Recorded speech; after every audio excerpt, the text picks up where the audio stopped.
Hello guys, this is प्रिया और आज हम बात करेंगे कि हम अपने नोट्स कैसे तैयार करें।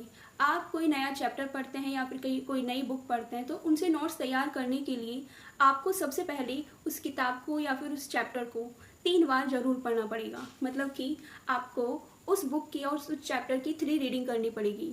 आपको डायरेक्ट फर्स्ट रीडिंग में नोट्स बिल्कुल नहीं बनाने हैं, ठीक है। तो देखते हैं कि कैसे हम करते हैं। तो फर्स्ट रीडिंग आप बहुत सिंपल तरीके से करेंगी। आपको कोई भी माइंड पर प्रेशर नहीं लेना है कि हमें चीज़ें याद हो पा रही हैं या नहीं हो पा रही है। आप उस किताब को या फिर उस चैप्टर को बहुत इजी वे में समझते हुए चलेंगे, ठीक है। एंड सेकंड रीडिंग हम पेंसिल के साथ करेंगे।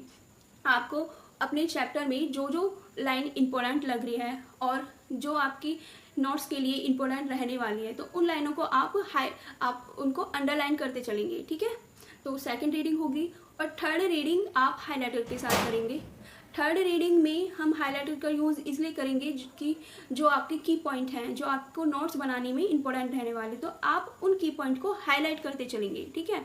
तो फर्स्ट रीडिंग हमने बहुत सिंपल तरीके से करा। सेकंड रीडिंग में हमने क्या करा, हमने पेंसिल का यूज़ करा और इंपॉर्टेंट चीज़ों को अंडरलाइन करा। एंड थर्ड रीडिंग में हमने की पॉइंट को हाईलाइट करा जो आपके इंपॉर्टेंट रहने वाले हैं आपके नोट्स में। एंड फोर्थ रीडिंग में हम नोट्स तैयार करेंगे, ठीक है।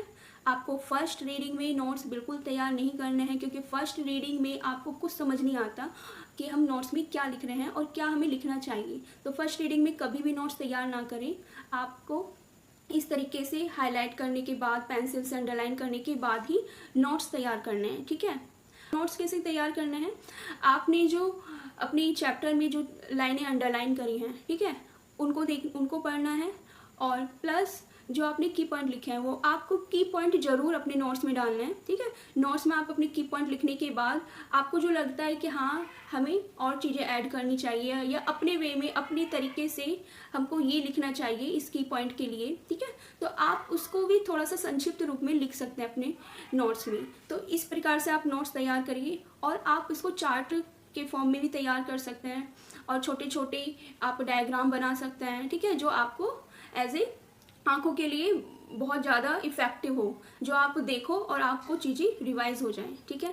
तो आप इस प्रकार से अपने नोट्स तैयार कर सकते हैं। So thank you. और इस प्रकार की इंफॉर्मेटिव वीडियोस के लिए आप मेरे चैनल को सब्सक्राइब कीजिए और वीडियोस पसंद आए तो उसको लाइक कीजिए।